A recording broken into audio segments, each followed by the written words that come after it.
कीजिए। Hello student, as you all know that we have discussed about the topic of the circle in our last class. Today we will see some of the some of the theorems related to circle. As first states that पहला theorem कहता है कि equal chords, theorem number 1, equal chords of circle subtend equal angle at center।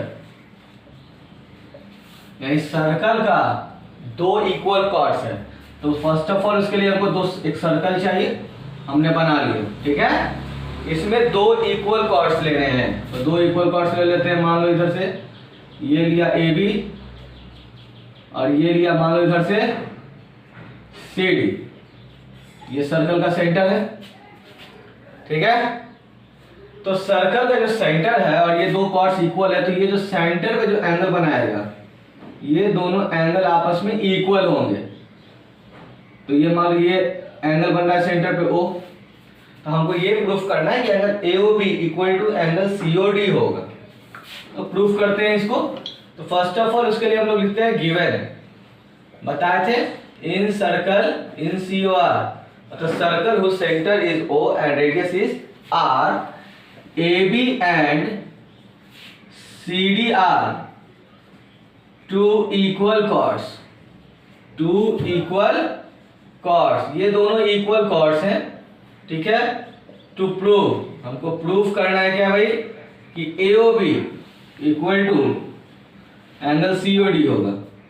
ये जो AOB बन रहा है और ये जो COD ये आपस में इक्वल होगा। प्रूफ कैसे करेंगे? तो फॉर दैट हम लोग यहाँ लिखते हैं प्रूफ। तो फिगर में हम लोग देख रहे हैं दो ट्रायंगल बन रहा है, तो triangle AOB and triangle COD.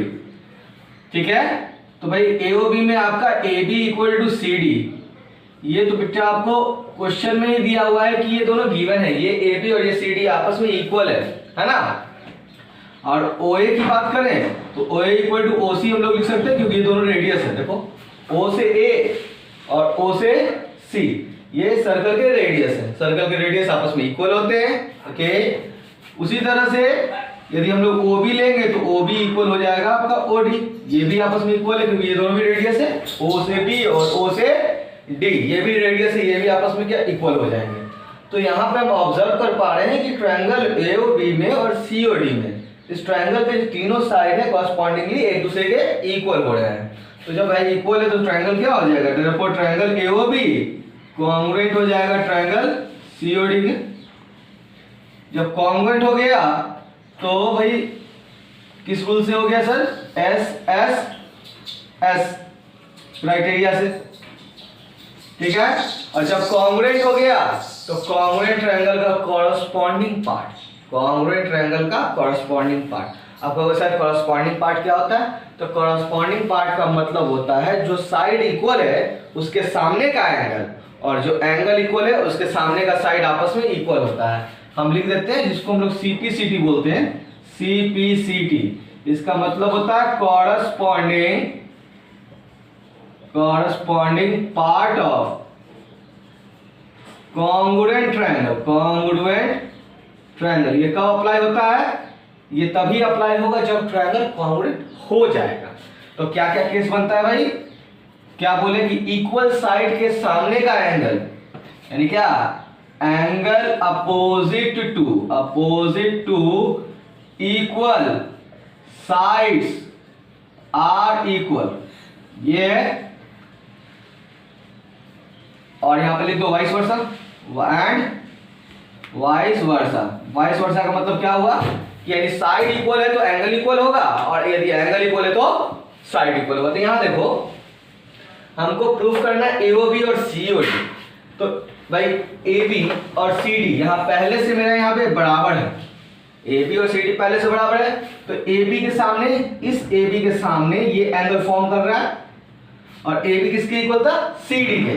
तो सीडी के सामने ये एंगल फॉर्म कर रहा है, ये दोनों आपस में क्या हो जाएगा, तब इक्वल हो जाएगा। यहां लिख देंगे therefore angle AOB equal to angle COD, और ये हो जाएगा बेटा सीपीसीटी का। तो यही था आपका प्रूफ, यही था आपका प्रूफ क्या, कि यदि दो कॉर्ड्स सर्कल के आपस में इक्वल होते हैं तो वो जो सेंटर पे एंगल बनाएंगे वो भी आपस में इक्वल होगा। सिंप्लिसिटी का मतलब भी समझ में आ गया होगा आप लोग को। तो आइए प्रोसीड करते हैं अपने नेक्स्ट थ्योरम में। इसका नेक्स्ट थ्योरम इसी का ठीक कन्वर्स है। कन्वर्स में बोलेगा कि यदि कोई भी कॉर्ड, जैसे कि यहाँ पे मैंने क्या बनाया, यहाँ पे कि कॉर्ड इक्वल है तो सेंट्रल एंगल यानी सेंटर पे जो एंगल बना वो आपस में इक्वल हुआ। इसी का अपोजिट यदि हम लिखेंगे तो इसमें कहेगा कि क्या, कि यदि सेंटर पे जो एंगल बन रहा है वो इक्वल है तो कॉर्ड आपस में इक्वल होगा। ठीक, इसका अपोजिट है। इसमें क्या है भाई, कॉर्ड इक्वल है तो सेंटर पर का एंगल इक्वल होगा। अब हम प्रूफ करेंगे कि यदि सेंटर पर का एंगल इक्वल है तो कॉर्ड भी आपस में इक्वल होगा। तो यहाँ पे हम बस थ्योरम नंबर 2 में बस इसका ये कंटेंट कुछ चेंज होगा, बाकी लगभग सेम रह जाता है। तो देखते हैं कैसे। तो भाई यहाँ पे क्या क्या है भाई, थ्योरम नंबर 2 क्या बोल रहे हैं हम, कि if the angle subtend, subtend का मतलब होता है बनाना, subtended by, if the angle subtended by chords at the center are equal, then chords are equal, chords are equal। क्या लिखा, कि एंगल सबटेंडेड बाय, तो मान लो यही यहां गिवन लिख लेते हैं, ये थ्योरम है कि एंगल सबटेंडेड बाय, तो भाई in COR, in circle COR है ना, angle AOB equal to angle COD, ये दिया हुआ है। मतलब इस सर्कल में ये जो एंगल बन रहा है AB जो सेंटर पे एंगल बना रहा है AOB, और ये CD जो सेंटर पे एंगल बना रहा है COD, ये क्वेश्चन में ही बोल दिया, थ्योरम में ही बोल दिया इक्वल है। तो भाई हमको प्रूफ क्या करना पड़ेगा इसमें, कि जो कॉर्ड्स है इक्वल हो, यानी AB इक्वल टू हमको CD प्रूफ करना है। नथिंग टू वरी, कोई चिंता की बात नहीं है। एज यूजुअल ट्रायंगल लेंगे AOB और ट्रायंगल लेंगे COD, ठीक है। तो दोनों ही ट्रायंगल में आप ये ऑब्जर्व करोगे तो ये तो बेटा आपको जो प्रूफ ही करना है।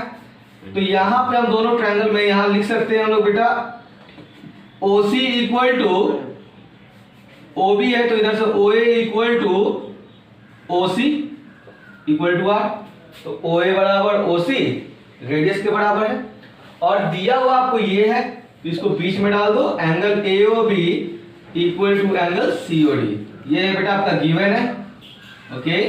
और OB equal to OD, OB ये रहा, OD ये रहा, ये आपका रेडियस है।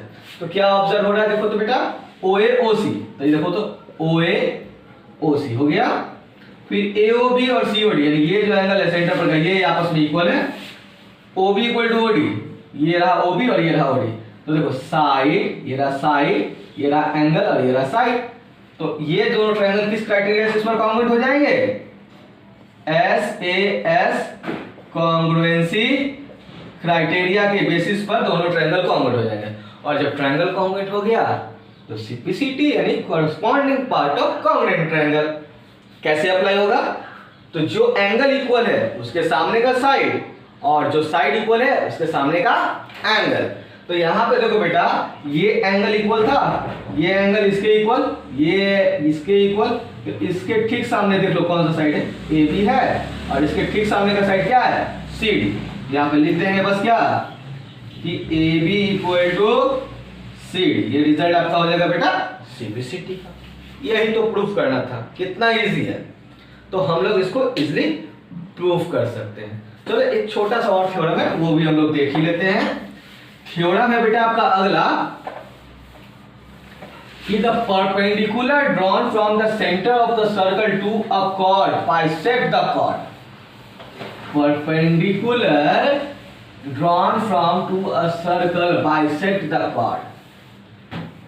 फिगर पहले बना लेते हैं, क्या बोल रहे हैं उसका, बोल रहे हैं कि एक सर्कल है, तो फर्स्ट ऑफ ऑल सर्कल ले लिया, सेंटर ले लिया, एक कॉर्ड ले लिया, ये भी कॉर्ड हो गया, ये सेंटर हो गया, ठीक है। अब बोल रहा है इस सेंटर से इस पे परपेंडिकुलर डालते हैं, यदि मान लो डाल दिया परपेंडिकुलर यानी 90 डिग्री बनेगा, एन पे कटा। तो ये इसको बाइसेक्ट करेगा, बाइसेक्ट का मतलब होता है दो इक्वल हाफ में डिवाइड करेगा। ठीक है, फिर इसको ज्वाइन कर देते हैं रेडियस को। ठीक है, लिख देते हैं थ्योरम क्या है बेटा, थ्योरम नंबर 3 कि द परपेंडिकुलर, ये परपेंडिकुलर का साइन ऐसे दे सकते हैं हम लोग, drawn from centre of a circle to a chord, मतलब एक परपेंडिकुलर जो सेंटर से ड्रॉ करेंगे, ए बी कॉर्ड है, कॉर्ड के ऊपर the perpendicular drawn from centre of a circle to a chord bisect the chord, bisect the chord. तो पहले समझते हैं कैसे बाइसेक्ट करेगा, देखते हैं। तो यहां पे बच्चों देखिए आप कि ये बाइसेक्ट कर रहा है। तो सबसे पहले यदि हम दो ट्रायंगल कंसीडर करेंगे, AMO BMO, ठीक है, तो ये 90 इसमें बन रहा है इधर से, इसमें 90 बन रहा है इधर से। इस 90 के सामने का ये हाइपोटेनस हो जाएगा, इस 90 के सामने का ये हाइपोटेनस, मतलब क्या, इसके सामने का ये हाइपोटेनस, इसके सामने का ये हाइपोटेनस आपस में इक्वल होगा, क्योंकि OA और OB दोनों ही सर्कल का रेडियस है, radius of the circle are equal. और ये जो OM हम लोग देख रहे हैं दोनों में कॉमन आ जाएगा। तो 90 का मतलब राइट हो गया, OA और OB यानी हाइपोटेनस हो गया, OM यानी साइड हो गया, यानी RHS से ट्रायंगल क्या हो जाएगा, कॉमन। इस बात को हम लोग अच्छे से लिख देते हैं। तो इसके लिए फर्स्ट ऑफ ऑल हम लोग लिखेंगे गिवन क्या भाई, कि in COR, in circle COR OM perpendicular to AB, ठीक है। तो क्या क्या प्रूफ करना है, टू प्रूव कि AM बराबर MB हमको प्रूफ करना है। तो प्रूफ देखते हैं अब हम लोग, ले लेंगे in triangle AMO and triangle BMO, ले लिया AMO और BMO, ठीक है। तो आई एंगल AMO उधर से हो जाएगा angle BMO equal to 90 degree, है ना 90। उसके बाद लिख देंगे बेटा हम लोग OA इक्वल टू OB, क्योंकि रेडियस है, और देन आफ्टर हम लोग लिखेंगे OM इज कॉमन। तो जब OM कॉमन हो जाएगा तो therefore triangle AMO congruent to triangle BMO, किस क्राइटेरिया से हो जाएगा, ये RHS कॉन्ग्रुएंसी क्राइटेरिया। जब ट्रायंगल कॉन्ग्रुएंट हो गया RHS से, तो भाई कॉन्ग्रुएंट के बाद वही कॉरस्पॉन्डिंग पार्ट्स क्या होगा, इक्वल। तो इस ट्रायंगल में आ जाइए AM और इधर से आ जाइए आपका MB। तो लिख दो बस लास्ट में AM equal to MB equal हो गया बेटा किससे, CPCT corresponding part of congruent triangle, यानी यही हमको प्रूफ करना था। और यहाँ लास्ट में इसी तरह से लिख देंगे प्रूफ। तो इस तरह से हम लोग सर्कल्स के थ्योरम्स को प्रूफ कर सकते हैं, वेरी इजी। यदि करना चाहोगे तो आप लोग एक दो बार इसको ऑब्जर्व कीजिए खुद से, और खुद से प्रैक्टिस कीजिए अच्छे से। तो फिर अगले क्लास में हम आपके नेक्स्ट थ्योरम के साथ आपसे मिलेंगे। तब तक यही आपका वर्क है कि आप इसको अच्छे से करें। Till then take care, bye bye, have a good day.